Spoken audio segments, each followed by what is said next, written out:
A gente vai estar auxiliando na resolução da apostila número 12 do 8º ano. E assistam o vídeo até o final, que tem uma novidade para vocês. Questão 1.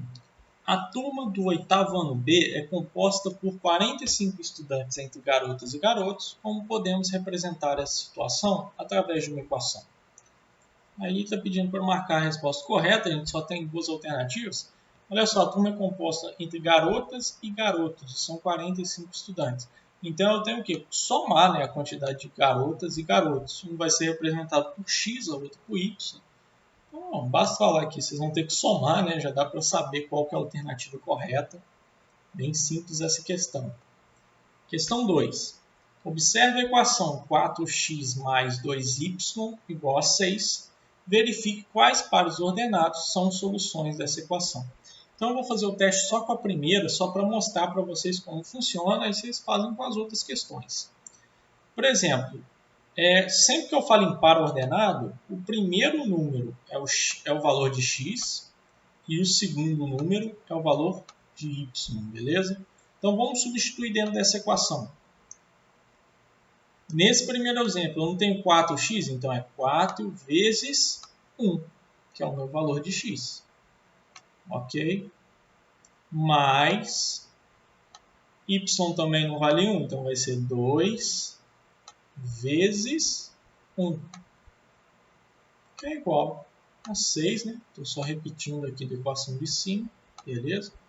Então, sempre o primeiro valor é o x, nesse caso é 1, e o segundo valor é o y, né? Que nesse caso também é 1. 4 vezes 1 eu sei que é 4. E 2 vezes 1, sabe o que é? 2. Logo, 4 mais 2, né? Tá certinho aqui, é igual a 6. Então, eu cheguei aqui que 6 é igual a 6, né? Então, eu descubro que a letra A é um par ordenado que é a solução da minha equação, beleza? Então, tá certinho aqui. Se o resultado for diferente de 6, pessoal, aqui no final, significa que não é resultado, não é solução da equação. Então, vocês vão descobrir aqui, aplicando sempre o primeiro no lugar do x e o segundo no lugar do y. E utilizando sempre essa equação aqui como base. O resultado tem que ser 6 para ser correto. Questão 3.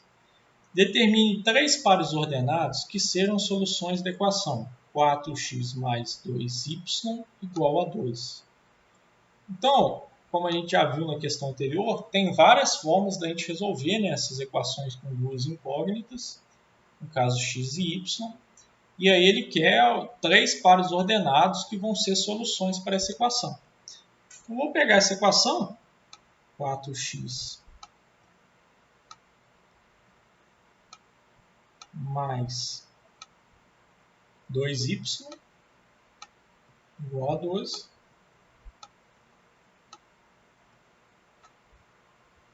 E aí, na hora que a gente pega aqui para resolver ela, eu preciso pensar em números que eu coloco no lugar do x e coloco no lugar do y, né? Que o resultado vai ser 2. Uma proposta que eu coloco aqui é 2. Olha só. Se eu chamar o x de 2, então eu vou ter 4 vezes 2. E chamar o y também de 2,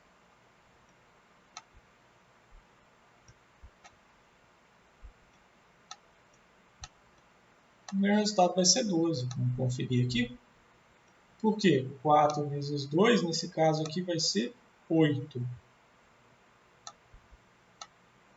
E 2 vezes 2 vai ser 4.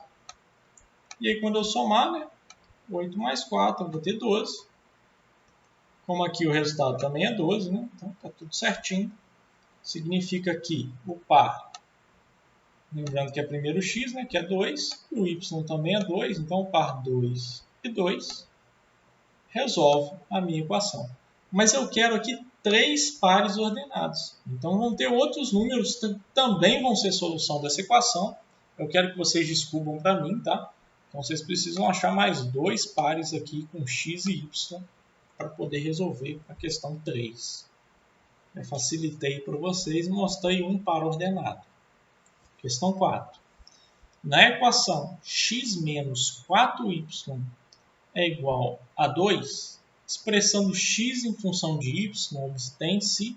Se é x em função de y, significa que eu vou isolar o x, tá bom? Então ele vai ficar sozinho desse lado. O que eu vou precisar fazer? Pegar esse menos 4y e passar para o outro lado. Só que aí tem que lembrar, né? Se o sinal aqui era de menos, ele vai ficar do outro lado, ele fica positivo. E aí é só ver qual que é, né, qual dessas três situações aqui representa corretamente a minha expressão. Questão 5. O dobro de um número somado a 4 pode ser indicado matematicamente por... Se eu não sei que número é, eu chamo de x, né? Então, o dobro de x é 2 vezes o x, que você vai somar a 4, ou seja, mais 4. Aí é só ver qual expressão está indicando o que a gente está falando aqui. Bem fácil também essa questão, bem simples. Número 6. Verifique de qual equação o par ordenado 3 e 9 é solução. Então, lembrando, sempre o primeiro número é o x e o segundo número do meu par ordenado é o y. Então, eu vou pegar a letra A aqui só para a gente fazer como exemplo, tá? Nessa questão, a gente só vai ter uma equação correta. Lembre-se disso na hora de fazer. Então, eu vou ter aqui, ó, 2x, né? Então, eu vou ter 2. No lugar do x, eu já sei que o resultado é 3, né? Então, 2 vezes 3.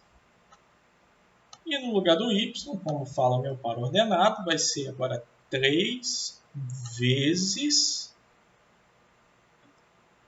9, beleza?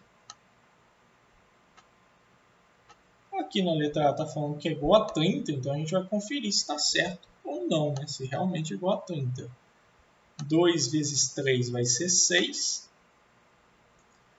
E 3 vezes 9 vai ser 27, tá bom? Agora é a hora da verdade. A gente vai conferir, né, se 6 mais 27 é realmente igual a 30. 6 mais 27, pessoal, fazendo a continha aí, dá 33. 33 não é igual a 30, né? Tinha que ser o mesmo resultado, diferente. Então, obviamente, a letra A não é uma alternativa correta. Vocês vão fazer o mesmo processo com a letra B, com a letra C, com a letra D. E aí, aqui, der o resultado correto, vocês vão marcar. Questão 7.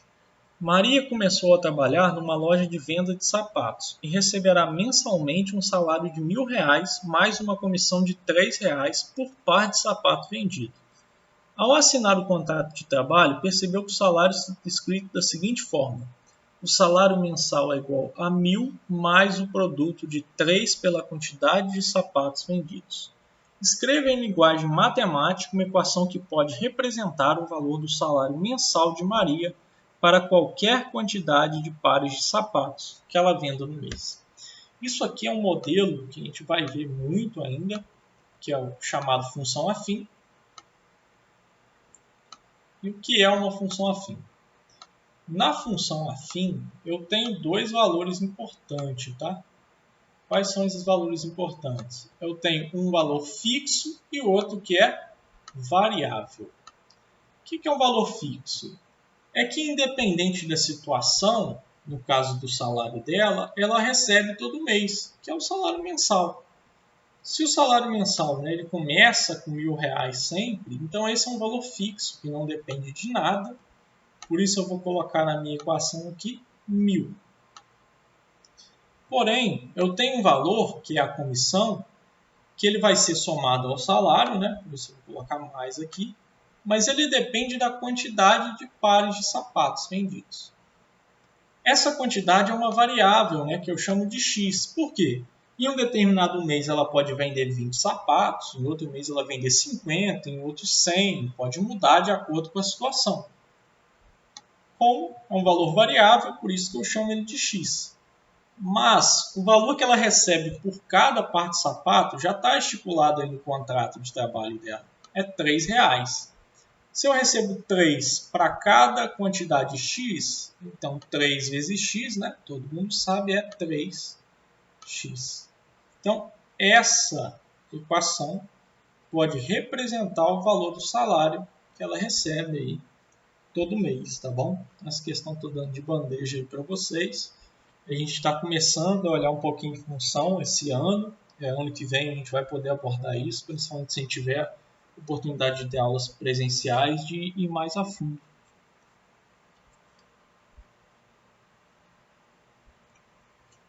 Questão 8. Leia-se.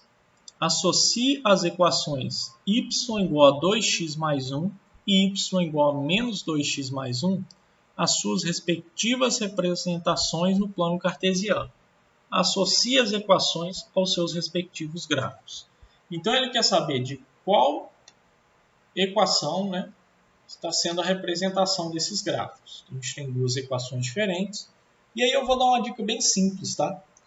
A gente tem essas duas equações aqui representam funções afins, que é o que eu estava falando para vocês na questão número 7.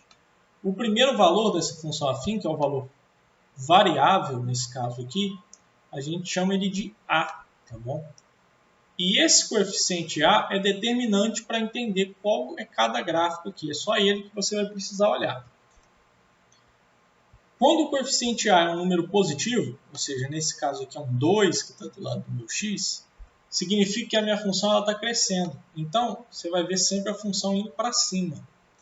Quando ela é um número negativo, como aqui nesse caso menos 2, a minha função está sempre indo para baixo. Então, vocês vão escrever aqui, essa dica que eu dei, qual gráfico representa essa função e qual representa essa aqui. É só escrever a função embaixo dele aí na apostila de vocês. Questão 9. Localize os seguintes pares ordenados no plano cartesiano. Então aí, vamos fazer aí no plano cartesiano, né? Que é isso aqui. Onde vai ficar, por exemplo, o ponto A. Aqui eu tenho x. E aqui eu vou ter a reta y. Se eu quiser localizar, por exemplo, o ponto A, 1 e 3, então você vai desenhar aqui. Vamos supor que aqui seja o ponto 1 e aqui seja o ponto 3. A ligação entre os dois, esse pontinho de intersecção, né, quando eu encontro o x com o y, eu vou chamar esse ponto de ponto A. Beleza?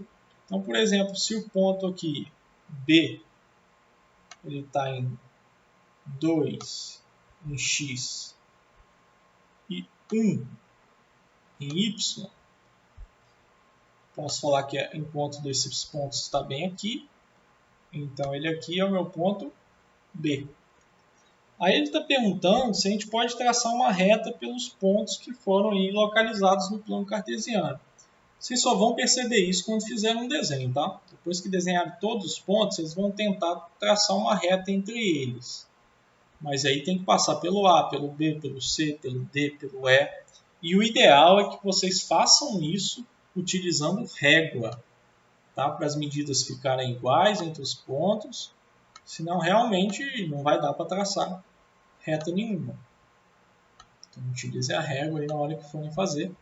É até um dos motivos que eu vou desenhar todo o plano aqui para vocês. Observando os pares ordenados em inclinação da reta, as duas grandezas crescem conjuntamente ou decrescem enquanto uma cresce. Isso aqui não necessariamente a gente precisa da reta, tá? É só analisar que um valor aqui é o x e o outro é o y. Vocês vão perceber que enquanto o x está crescendo, o y está diminuindo, tá bom? Olha só, no ponto A, o x é 1, depois 2, depois 3, depois 4, depois 5. Ele está crescendo. Agora olha o y. Ele era 3, depois ele passa a ser 1, depois ele passa a ser menos 1, menos 3, menos 5. Então você já percebe, né, que uma grandeza decresce, ou seja, diminui, enquanto a outra cresce. Por último, aí, questão 10. Em uma certa cidade funcionam duas empresas de táxi. A empresa A cobra R$ 12,00 de bandeirada e R$ 3,00 por quilômetro rodado. Ou seja, nessa empresa A, você já começa aqui a sua corrida pagando R$ 12,00, tá bom? Só de ter entrado no táxi. A empresa B cobra R$ 10,00 de bandeirada e R$ 4,00 por quilômetro rodado. Então, nessa reta aqui azul, você está vendo a empresa B, que ela já começa te cobrando R$ 10,00 a corrida. Para facilitar a compreensão, as empresas elaboraram os gráficos a seguir. Aí está pedindo para analisar e responder. Para qual quilometragem o valor a ser pago pela corrida é o mesmo para ambas as empresas? Para entender isso, é só olhar em que ponto os dois gráficos se encontram e fica nítido que é nesse ponto aqui. E ele quer saber qual a quilometragem, tá bom? Para onde que eu olho a quilometragem aqui no caso? Eu olho a quilometragem nessa reta, que é a quantidade de quilômetros rodados. Então, se eu achei que é esse pontinho aqui, ponto de encontro, é só chegar lá embaixo, né, olhando nessa reta, e eu vou descobrir aqui qual que é o meu valor, né, em quilômetros rodados. Tá bem fácil de achar, beleza? Que acontece aí que no segundo quilômetro, as duas empresas cobram R$ 18,00, né? Então no segundo quilômetro, o valor a ser pago pela corrida é o mesmo para as duas empresas. Ok? Tá aí o recado final. Compartilhem com os colegas de vocês. Espero vocês aí na próxima aula.